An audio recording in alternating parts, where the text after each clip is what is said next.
오늘 함께 읽은 욥기 23장 10절 한 구절, 이 말씀은 아주 유명한 구절입니다.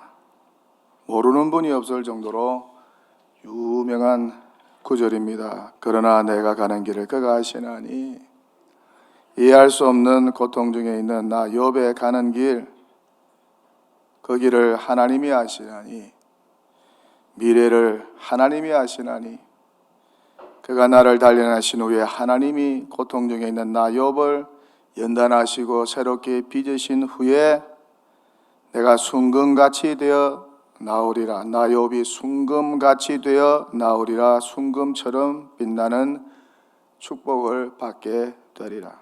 이렇게 욥은 고난 중에도 자신의 미래를 하나님께 맡기고 있어요.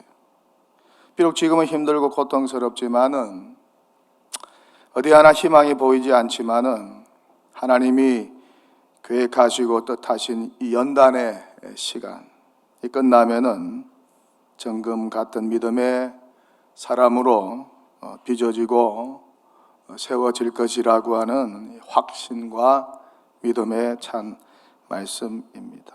굉장히 미래지향적인 말씀입니다. 욥이 다 잃고 망했습니다. 병들었습니다. 몸은 뼈밖에 남지 않았어요. 이빨도 다 빠지고 잇몸만 남았습니다. 이렇게 인생 밑바닥으로 떨어져 만신창이가 되었어요. 게다가 친구들은 자신을 향하여 죄를 지어 벌을 받았다고 하면서 그렇게 비난하고 정죄합니다. 정말 탈출구가 없어요. 사방이 꽉 막혀 있어요. 하늘도 막혔어요. 하나님도 기도에 응답이 없습니다. 묵묵부답입니다. 정말 땅 밑으로 사라지고 싶은 절망의 시간입니다. 이런 절망 가운데 욥은 어떻게 합니까? 자신의 길을 오직 하나님이 아신다고, 자신의 미래를 하나님이 아시고 하나님이 인도하시고 하나님이 책임져 주실 것이라고 고백합니다. 이런 믿음이 욥에게 있어요. 얼마나 귀한 믿음인지 몰라요. 보통 사람들이 어떻습니까? 절망의 시간을 맞이하면 낙심하고 포기합니다. 내팽개쳐요. 될 대로 되라고 자포자기합니다. 원망 불평하고 신세타령합니다. 그런데 욥은 그렇지 않아요. 자신의 미래를 하나님께 맡기면서 승리의 확신, 축복의 확신, 재기의 확신을 가지고 하나님을 의지하면서 믿음으로 살려고 몸부림쳤어요. 이런 와중에 그의 심령 속에서 꽃피어진 고백이 바로 욥기 23장 10절 말씀입니다. 엄동설안에 피어난 야생화를 보는 것 같아요. 내가 가는 길을 그가 아시나니, 자신의 미래를 하나님이 아신다는 고백이죠. 고난과 병 중에도 실패 가운데서도 욥은 절망하지 않고 미래를 꿈꾸며 자신의 미래를 하나님께 맡겼어요. 이런 단련 후에 정금 같은 믿음의 사람으로 하나님이 자신을 다시 세우실 것이라는 믿음을 가졌어요. 이 믿음이 결국 욥을 세계적인 인물로 만들었고, 신앙의 위인으로 만들었고, 축복의 사람으로 만들었습니다. 참 이런 것을 보면 믿음이 얼마나 중요한지 알 수가 있어요. 믿음이란 요소가 사람의 일생에 있어서 얼마나 중요한지를 보여주고 있는 것 같아요. 믿음은 확신이고 소망입니다. 믿음이란 하나님에 대한 전적인 신뢰입니다. 하나님이 잘 되게 하실 것이라는 확신이고 하나님이 상 줄 것이라고 하는 확신입니다. 믿음은 하나님의 존재에 대한 확신이면서 고백입니다. 그래서 히브리서 기자는 믿음이 없이는 하나님을 기쁘시게 할 수 없다고 말씀하고 있습니다. 또한 하나님께 나아가는 자는 반드시 하나님의 존재를 믿고, 또한 하나님이 이 믿음에 대하여 응답하시는 분임을 믿어야 한다고 말씀합니다. 이렇게 하나님께 인정받은 사람들은 모두가 다 믿음으로 살았어요. 아벨도 아브라함도 모세도 모세의 부모도 기생 라합도 기드온도 바락도 삼손도 입다도 다윗과 사무엘도 그리고 선지자들도 모두가 다 믿음으로 살았어요. 우리 예수님도 절망 중에 믿음으로 살고 승리하셨습니다. 그 앞에 있는 기쁨을 위하여 십자가를 참으사 부끄러움을 개의치 아니하시더니 하나님 보좌 우편에 앉으셨느니라. 믿음으로 잘 참고 승리하셨습니다. 이렇게 하나님의 사람에게는 믿음이 중요합니다. 아니, 믿음이 전부라고 할 수가 있어요. 하나님이 가장 기뻐하시는 것은 믿음입니다. 딴 게 아닙니다. 믿음이에요. 보십시오. 엘리바스가 고통 중에 있는 욥에게 말도 안 되는 소리로 다시 공격합니다. 욥기 22장에 잘 나와 있어요. 욥기 22장과 23장은 제2라운드 마지막 논쟁입니다. 엘리바스가 욥을 또 다시 공격합니다. 어떻게 공격합니까? 욥의 악이 크다고 죄악이 끝이 없다고 까닭 없이 형제를 볼모로 잡고 헐벗은 자의 의복을 벗기고 목마른 자에게 물을 주지 않고 줄인 자에게 음식을 주지 않았다고 권세 있는 자에게 아부하의 토지를 얻고 그렇게 비리로 얻은 부로 잘 먹고 잘 산다고 과부를 빈손으로 돌려보내고 고아의 팔을 꺾었다고 그래서 이런 죄악 때문에 재앙이 갑자기 임하여 망하게 되었다고 비난합니다. 그런데 이게 전부 거짓말이에요. 꾸며낸 이야기예요. 거짓 증거입니다. 욥은 이렇게 한 적이 없어요. 만약에 이런 못된 짓을 했다면 하나님께서 욥이 온전하고 정직하고 하나님을 경외하고 악에서 떠난 자라고 칭송을 하셨을까요? 천만의 말씀입니다. 엘리바스의 비난은 여기서 끝나지 않습니다. 재앙으로 다 잃고 병들어 죽어가는 사람 앞에서 쓸데없는 충고까지 하고 있어요. 네 가지 충고를 욥기 22장 하반절에서 합니다. 그 첫째 충고는 하나님과 화목하고 평안하라고 하는 충고입니다. 그래야 복을 받게 된다고. 근데 욥처럼 하나님과 화목하고 평안한 사람이 없어요. 두 번째 충고는 하나님의 말씀을 마음에 두라고 합니다. 근데 욥처럼 하나님의 말씀을 사랑한 사람이 없어요. 욥은 23장 12절에서 이렇게 고백합니다. 내가 그의 입술의 명령을 어기지 아니하고 정한 음식보다 그의 입의 말씀을 귀히 여겼도다. 이렇게 하나님의 말씀을 욥이 귀하게 여겼어요. 이런 욥을 향하여 엘리바스는 하나님의 말씀을 마음에 두고 그 말씀에 순종하고 불순종한 것 있으면 회개하라고 충고합니다. 엘리바스 자기나 잘하지 왜 욥에게 이런 쓸데없는 충고를 하는 것인지 잘 알지도 못하면서 잘난 체하며 충고합니다. 이런 사람들이 있어요. 자칭 의인, 자칭 바리새인들이 있어요. 자칭 잘난 사람들이 있어요. 자기 눈에 들보는 보지 못하고 형제의 티만 보는 사람들이 있어요. 사람들의 인정과 관심에 목말라 하는 사람들이 있어요. 요즘 말로 말하면 관종이죠. 제일 꼴불견입니다. 셋째 충고는 욥을 향하여 보화를 티끌로 여기고 금을 계곡의 돌로 여기라고 충고합니다. 전능자 하나님을 보화로 여기며 살라고 충고합니다. 근데 욥이 부자였지만은 돈 자랑한 적이 없어요. 돈보다 하나님을 사랑한 사람입니다. 돈의 소중함보다 자네들에게 하나님의 소중함과 신앙의 소중함과 예배의 소중함을 더 소중히 가르친 사람입니다. 네 번째 충고는 교만했다고 지적하면서 욥을 향하여 겸손하라고 충고합니다. 그런데 욥이 교만한 적이 없어요. 늘 겸손하고 정직했어요. 하나님을 경외했습니다. 이렇게 엘리바스가 욥을 비난하고 정죄하고 거짓 증거하고 모함하고 있어요.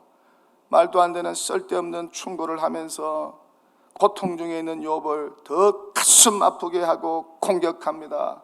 마치 선생이 학생을 야단치듯 무례히 대하고 있어요. 이런 모함, 비난, 조롱, 정죄, 충고, 거짓 증거를 받아본 적이 있습니까? 정말 마음이 아프고 쓰라리죠. 괴로워요. 억장이 무너지고 환장할 일입니다. 본인이 욥처럼 힘이 없으면 더 그렇습니다. 밤에 단잠 자기가 힘듭니다. 화병 걸리기 딱 좋습니다. 하지만 어떻습니까? 욥은 이런 비난과 조롱 가운데서도 끄떡하지 않고 하나님을 의지합니다. 자신의 미래를 하나님께 맡깁니다. 하나님이 책임져 줄 것이라고 고백합니다. 하나님이 축복해 줄 것이라고 확신합니다. 그렇게 믿습니다. 비록 지금은 하나님조차 자신의 기도에 대하여 묵묵비담이지만은, 내가 왜 이런 고통을 당해야 되는지 이해할 수 없지만은 낙심치 않고 더욱 하나님을 의지하겠다고, 자신의 미래를 전적으로 하나님께 맡기겠다고 고백합니다. 결국 이 믿음대로 됩니다. 고난 후에 복을 받습니다. 갑절의 복을 욥이 받습니다. 욥이 제로가 아니라 인생 마이너스 상황에서, 인생 깊은 수렁에서, 인생 잿더미에서 사람들의 비난과 조소에도 불구하고 하나님을 믿었더니, 자신의 미래를 하나님께 전적으로 맡겼더니 결국 이 믿음대로 되었어요. 갑절의 축복을 받고 위대한 믿음의 사람으로 세워지고 고난과 오래 참음의 표상이 되고 인내하여 복받은 자의 표상이 되었어요. 그러니 우리도 어떻게 해야 된다는 겁니까? 절망 중에, 이해할 수 없는 고통 중에, 아픔과 상처 중에도 믿음을 가져야 한다는 것이죠. 하나님 안에서 나의 미래가 잘 될 것이라는 믿음, 좋은 것을 얻게 될 것이라는 믿음을 가져야 한다는 것이죠. 그럴 때 우리의 미래가 찬란하게 빛날 것입니다. 잘 될 것입니다. 다 생각대로 되지 않습니까? 생각이 중요합니다. 믿음은 생각이에요. 무슨 생각을 할 것이냐.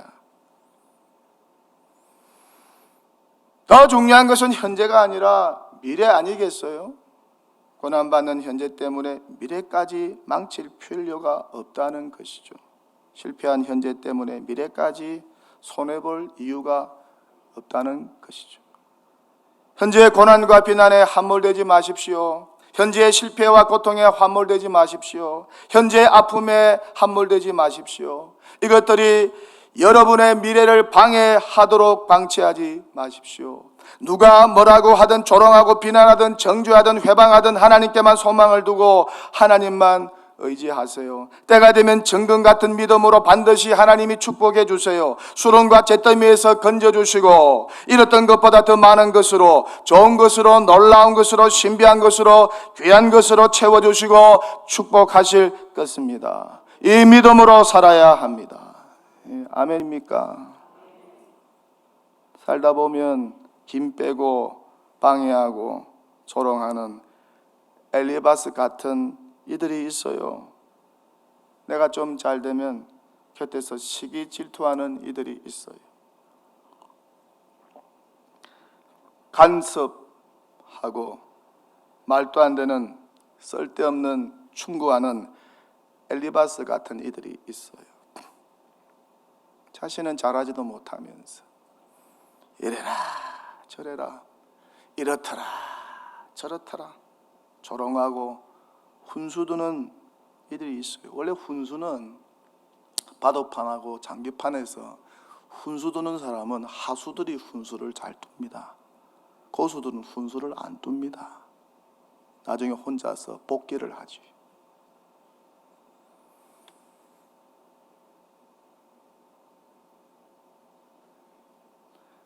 정죄하고 비판하는 이들이 있어요. 모함하는 이들이 있어요. 예수님도 사도 바울도 느헤미야도 다니엘도 다윗도 모두 이런 엘리바스와 같은 못되고 잘난 사람 때문에 정말 힘들었어요. 사도 바울은 유대인 한 무리가 가는 곳마다 바울을 따라다니면서 괴롭혔습니다. 하지만 이들은 모두 늘 하나님 안에서 소망과 믿음을 가졌어요. 미래를 하나님께 온전히 맡겼어요. 그랬더니 그 믿음대로 하나님께서 미래를 축복해 주셨어요. 방해꾼들과 장애물을 다 제거해 주셨어요. 느헤미야를 보세요. 불타 무너진 예루살렘 성벽을 재건하려고 왔는데 방해하는 사람들 때문에 얼마나 힘들었는지 몰라요. 도비와 산발락 게셈, 이 세 사람 때문에 정말 힘들었어요. 나중에는 이들이 느헤미야를 2번이나 살해하려고 하였습니다. 그 정도로 힘들었어요.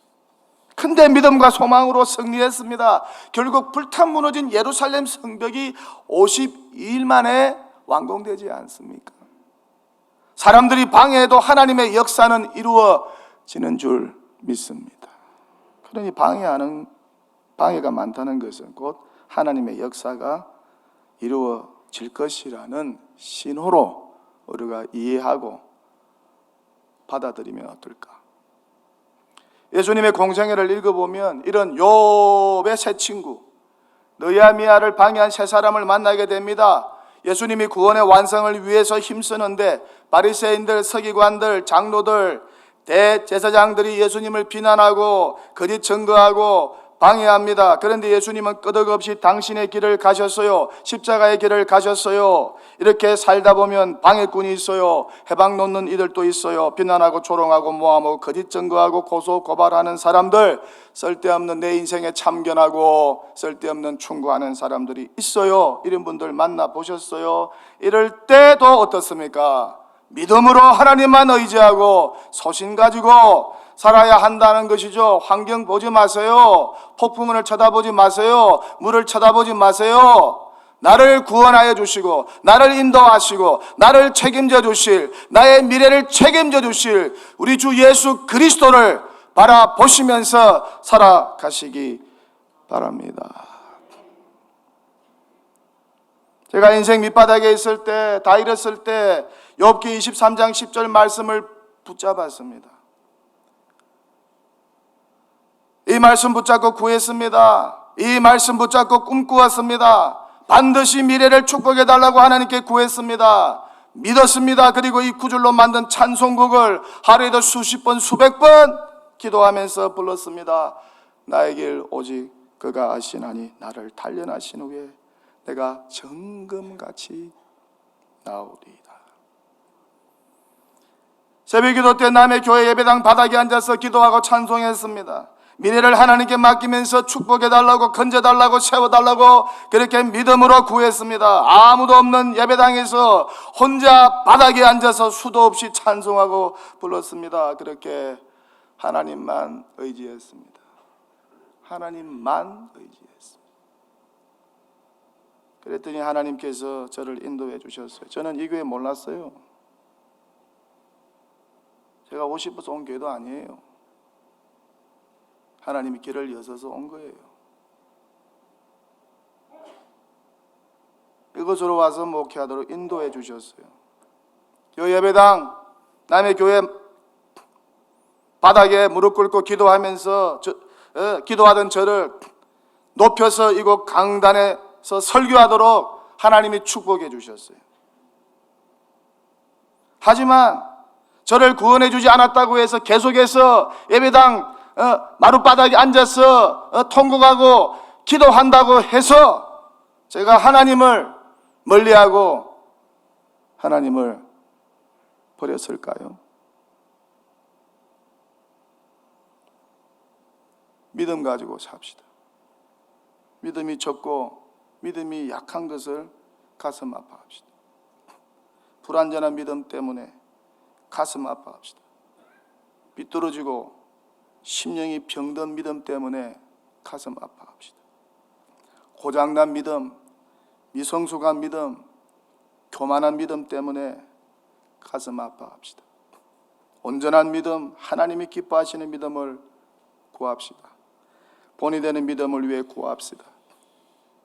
믿음이 없음을 회개합시다. 무엇보다 자칭 엘리바스와 같은 의인 되어서 형제와 자매를 비난하고 무시하고 정죄하고 쓸데없는 충고를 하고 해방한 일이 없는지, 이것으로 인한 형제 자매의 마음에 상처를 주고 심령을 도륙한 적은 없는지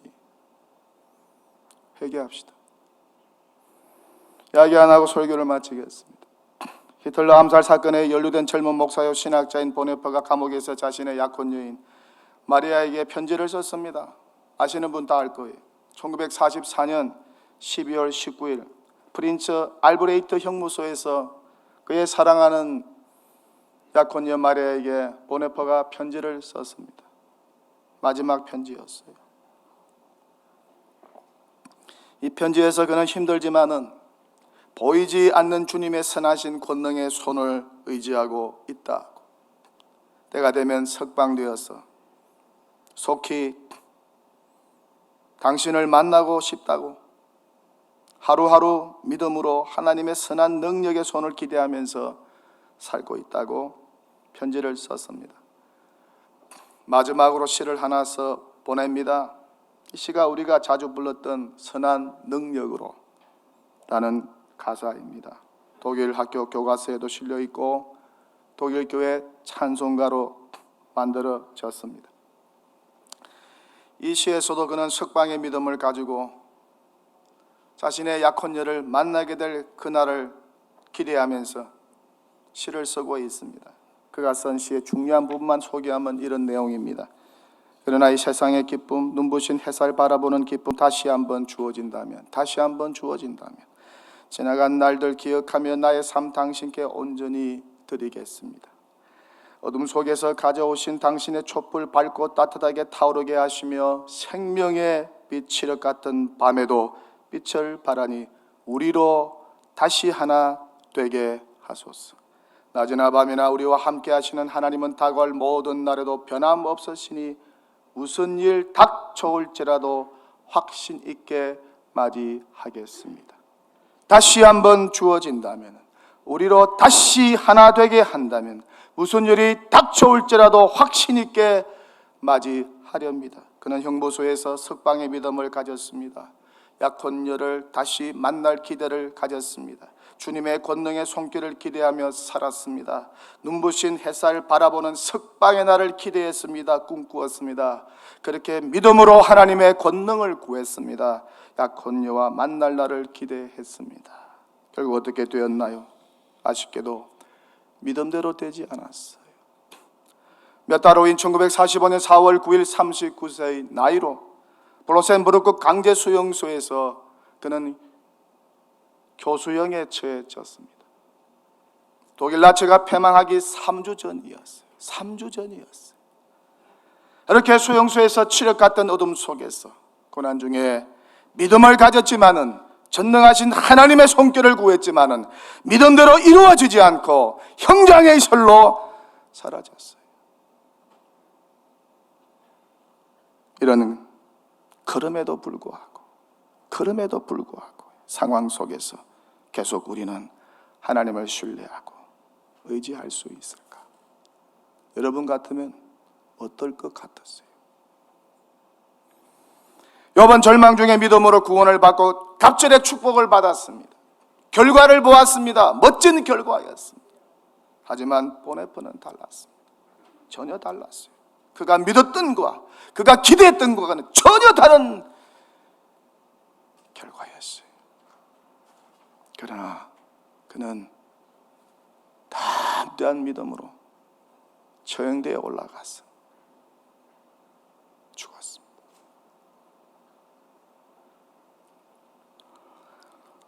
우리도 믿음의 결과가 어떻든 그 결과조차 하나님의 뜻으로 받아들이는 진정한 믿음이 우리 안에 머물러 있게 된다면 하나님이 얼마나 기뻐하실까? 그 믿음이 순도 100%의 믿음이 아닐까? 정금 같은 믿음, 순금 같은 믿음이 아닐까? 어쩌면 이 믿음을 하나님이 우리에게 기대하고 있는 것이 아닐까? 애에 줄이고 고뇌했던 선지자 하박국은 고백합니다. 비록 무화과 나무가 무성하지 못하며 포도나무에 열매가 없으며 감람나무에 소출이 없으며 밭에 먹을 것이 없으며 우리의 양이 없으며 외양간에 소가 없을지라도 나는 여호와로 말미암아 즐거워하며 나의 구원의 하나님으로 말미암아 기뻐하리라. 믿음이 저와 여러분의 믿음 되기를 주님의 이름으로 간절히 축원합니다.